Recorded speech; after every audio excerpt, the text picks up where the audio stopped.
Hey guys, welcome to the podcast. Thank you for joining me.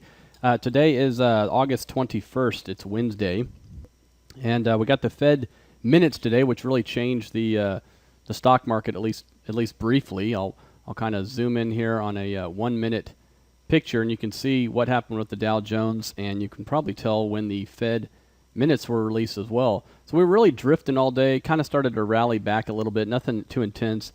Those minutes came out. The Dow dropped very, very quickly, reversed it, actually went positive on the day, and then into the close. And you see this a lot, at least with the equity market, not necessarily with interest rates or bonds, but on Fed days, regardless of a decision or minutes or whatever it might be, generally what I've seen is that first reaction tends to be the real one. And so there's a lot of back and forth going on, but the first reaction tends to be the real one, the one you should go with if you were so inclined to day trade this, which I wouldn't advise. But anyways, what happened really was a lot more confusion, right? The Fed minutes were released, and all they really stated were that some wanted the tapering, some wanted to slow it down a little bit. And I think it left the stock market and investors confused still, because what do we all want as investors? We want to know exactly the rules of the game. We want to know exactly when they're going to taper and by how much, right? We want to know that. Here's the problem. They don't know that. And so they can't communicate that, and they sit around in a meeting, and there's differing opinions. Bottom line is, I think if they didn't do it at this point, it might be a disappointment to the stock market. I think what's likely to happen is that in September, they announce they're going to do it. Whether they do it in September or not, I don't know. They could say, we're going to do it, and we're going to give you a date, and maybe it doesn't start till January. But or they could start it and do a very small amount. And that seems to be what the consensus might be thinking, at least people that are in the know. Who's that? I don't know. Maybe Ben Bernanke's not even in the know, so maybe nobody knows. But but bottom line is, I think they may start it and do it much more slowly than they had originally anticipated, because interest rates have risen, have already done the heavy lifting for them, and because the economies are mixed at best. And yes, unemployment continues to fall, but the quality isn't very good. And secondly, I think that's a big concern, is what if the unemployment rate keeps falling and yet the economy is not doing well? Well, they gave us the formula for when they were going to start raising interest rates, and if the unemployment rate reaches those targets, they're going to start tightening and actually raising interest rates, and that could be at the same time the economy's struggling. So it'll be interesting to see what they do, but bottom line is, we didn't get anything, a new insight today. And so what you saw was a stock market that is oversold and is not yet at panic mode. And so, to trade based on what these comments were, is foolish, because they don't know what they're going to probably do next month, right? So did they know something a few weeks ago during these minutes? No. And we saw that from the minutes today, what they said or what they didn't say, and the confusion within. So here's the Dow Jones, on a daily picture, and it kind of goes back to what we were talking about the other night, that it's already broken its 50-day moving average. It's already broken its 100-day moving average. It's got a lot of people concerned because they see breadth going down. There's not many stocks participating anymore. And I've kind of drawn a trend line back to this little spot here was really no man's land, but now that we have that point of reference, we can draw this line. So, just as I said the other day with the S&P, a down day with a reversal, an intraday reversal, would be constructive. And in fact, I think what would be very constructive is a really nasty day tomorrow, a 90% downside day where it's a complete washout. That would cause me to increase my equity stake a lot, because not only just for a trade, but potentially for a multi-week move. So it's likely we're going to come down a little further because we're just not seeing the panic right now. And for those that are new to the podcast, or new to investing, or new to trading, or whatever it might be, for you to have a sustainable reversal, you have to have that flush out. And when you get that, it leads to really good bottoms. We had that in 2011. We've had it in 2012. And you often do get an intraday reversal. And remember, bottoms look very similar to this. It's a V. Okay, tops are more of a rounding process where they're going up, then they flatten out a little more, and this can take multiple months. And some people believe we're in that pattern right now, right? That we were going up, we made a higher high, but it's just not at the trajectory, and now we're going to come back and make a lower, and then zoom up, down, and down we go. It's a lot of arrows on there. But you know, when you look at it from afar, this looks like a correction to me. It does not look like the beginning of the end. A lot of people are talking about the fact that there's all these really nasty divergences, but I do think this will be, perhaps when it's all said and done, perhaps a bigger correction than we have had all of 13, because really when you look at 2013, what have we had so far? Really not much, right? We've had a few days sell off here, a small one here. This was about a 6.5% pullback here, and now we're pulling back, probably the equivalent of that. But I think this one could be a little more severe.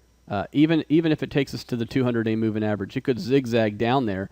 But that could be a bigger correction than what we've seen, and that would cause obviously a lot of fear to pick up. Now we'll get to the fear in just a minute. Let's take a look at the S&P 500, and it is still above its 100-day moving average, which is where it bottomed last time. We're getting very close. So again, a lot of these indicators that I'm looking at, I told you the other day they were stretched. They were about 70% of the way there, but we didn't see panic, and we didn't see panic again today. Remember, 105 points on the Dow Jones when it's around 15,000 is not panic. That's a 0.7% drop. Panic is a 2% drop. Okay, and 2% would be 300 points at this stage at where these levels are. We have the Nasdaq; it's under 3,600. The Dow is under 15,000. The Russell 2000 is close to going under 1,000. Mid caps are going close to under 1,200. The dollar index 80, above 80. So we're getting these kind of round numbers, but the bottom line is I don't see this as a rolling over just yet. I see this as a correction that we'll be able to take advantage of. So you got to kind of keep your powder dry, and hopefully you do have some cash to take advantage of this, because remember what we said is for the last several months you haven't had many opportunities, and I think this is going to be one. It could be a little sloppy going into September because of where the Fed is and what they may or may not do. And it is a sad commentary that, the people are so reliant on what the Fed may or may not do, and 5 billion or 10 billion, whatever they taper, right? This is ridiculous. We would love for them to get out of the way completely and let this economy stand on its own 2 feet. Unfortunately, the reality is it probably couldn't stand on its own 2 feet. And they do have to gradually do it. So they've put us into this mess to some degree. It's not obviously all their fault, but they have to get us out of this mess slowly but surely. Now, when we look at the fear, here's the volatility index. We talked about this the other day. We had another big move today, about 7%. It wasn't a huge jump, but we're working that way higher. And so all these little spots right here where we've spiked up, these were buying opportunities, and I think this one will lead to a buying opportunity. I just don't know where the top is of this. Does it go up to 25? Does it go up to just 20 or 19? I don't know. What I do like is the trajectory. It's moving up at a really fast rate, and that's what kind of causes some of these bottoms. Interest rates were up today again, and you see they have gone up. They broke out earlier. They kind of pulled back yesterday. A lot of things rallied yesterday. Interest sensitive, income sensitive things rallied, and then today, of course, interest rates went back up. Conversely, obviously, TLT continues to look awful and is just going straight down. And these things are going to bounce at some point. It's going to be a big, hard bounce. This picture looks like something else that was going this direction. Gold, right? Gold looked like it was going to go to zero a few months ago, and now everybody's saying to buy the dips in gold. And it's the same thing with interest rates. Remember, there's a lot of people out there that have to buy treasuries, pension funds, asset allocation funds that are now underweight in treasuries. They have to buy them. And at close to 3%, it's a much better deal than it was at 1.5%, isn't it? So those people have to buy them. What's really driving this now is I don't think it's necessarily fundamentals of just hyper growth. That's what interest rates going up would tell you, is that we're getting a lot of growth in the economy. I don't think it's that. I think what it is a couple of things. Number one, it's money flowing out of bond funds, and because it's flowing out of the bond funds, the fund managers have to sell bonds, and it's kind of this snowball or this vortex where it just continues down and down and down. So that has to subside. But is also potentially an inflation component. How much of this move from here to here, how much of it has been because of tapering? How much of it has been because the economy is growing? And how much of it has been because of inflation? I don't know the answer, but I think a little bit of all of this move has had some of each of those three components. I think there are some signs. We're looking at some signs, and we'll probably be doing an article pretty soon on inflation. Is inflation starting to ratchet up and pick up? And you're starting to see some indicators that we look at that are saying that. And how much of this is just undoing what the Fed's done? The market's just trying to go back to a normal interest rate. And then how much of it is due to the fact that the economy's growing? But when you look around the globe, there's a lot of economies around the globe that are slower now than they were in 2007, a lot slower. And remember what 2007 was. It was right before the financial crisis and right before the stock markets completely rolled over. So it's not that easy just to say, well, because of that, stocks are going to go down. But we do need to look at those signs fundamentally. But overall, we have to look at the S&P, and when we look at the weekly picture and kind of back up here, look at what's happened, really. I mean, is this thing not supposed to take a pause at some point here? Of course it should. It wouldn't surprise me if we got, down to this level. And that was kind of like Asteroids. Remember that 80s game, Asteroids, where a little guy would turn around and shoot the... I had an Atari 2600, so sue me. A lot of you may listen and maybe not even know what that is, right?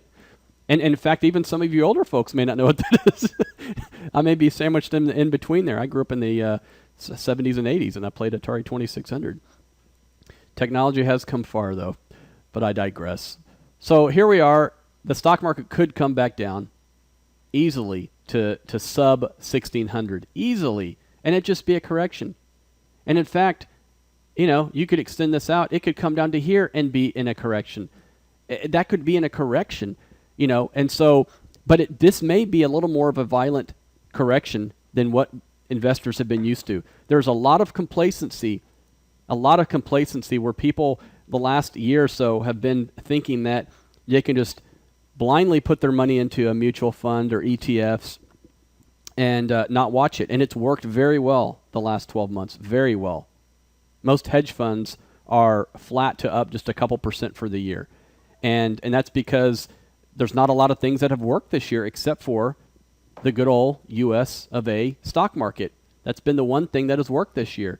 But if you look at gold returns and bond returns and emerging market stock returns and all these different tips and municipal bonds, all of those things are down. It has not been an easy year unless you were blindly buying the S&P 500. And I think that could start to change. And so you have to be opportunistic, but you also have to have those sell disciplines in there, still have your income, and still take advantage of, even if you think this is the beginning of a bear market. Let's say that you think this is the market's going lower, you're very bearish, you don't like what's going on in Egypt, you don't like what's going on at the Fed, you don't like the debt in this country, you don't like the politics, you don't like the earnings, you don't like the color blue. I don't know. There's a lot of things you may not like. And so you're wanting to get out of this market. There's still opportunities to trade, though, even if that's you. And that's not me. I mean, that's me agreeing with some of those things that you're concerned about. But from a trading standpoint, markets only get so stretched, and then they snap back the other direction. So who's to say that we don't go a little lower and snap back up, and you can make some really good money in that time frame. It could go up to here and then roll over. Okay, and there's no reason why you couldn't sell at those higher levels. So I think you do have to have a piece of your portfolio that's kind of your core piece that's flexible to do different things, but it's your core piece that you kind of leave in there. Then you kind of have these tactical areas where you maneuver either in and out of the market, in and out of stocks, hedging some things, and that's where you have to be opportunistic. So we're getting to that opportunistic stage right now where we're getting very stretched. And I think we're literally a day or a bad day away from that. And so I would prefer to see a washout day. That would cause me to run in there and buy some things and some high beta things, small caps and mid caps and things of that nature, and some stocks that we've been looking at. There's some stocks that are coming back into us that we've been wanting for a long time now. There are REITs that are on my list that have fallen dramatically because of interest rates. And if inflation is indeed picking up, REITs would benefit from that. And so those things have been beaten up, 30%. And a lot of them were really good deals about a year ago. They ran up, and now they've come right back, and they're at good buy points. So take a look at some of those. But that's about it for today, folks. I'm going to keep it kind of short. But again, don't overdo anything right now, but we're getting very close. And so if you have an extra amount of cash that you've been wanting invested, what I would suggest doing, not knowing you and not giving you a specific advice, but if it was me, I would be buying in layers on the way down if you have a tremendous amount of cash, because you will catch one of these bottoms when it does take back off again. For that piece of the portfolio that you have in too much cash, that's the part you should be averaging in as we go lower. Use these opportunities to take advantage of the market, not run from them. All right, have a wonderful day. Hey, you can keep the questions coming. I've been answering some of your questions via email. You can send those to carl@eggerscapital.com. Don't forget we're on iTunes, Facebook, Google+, LinkedIn, all those different things. Have a wonderful evening.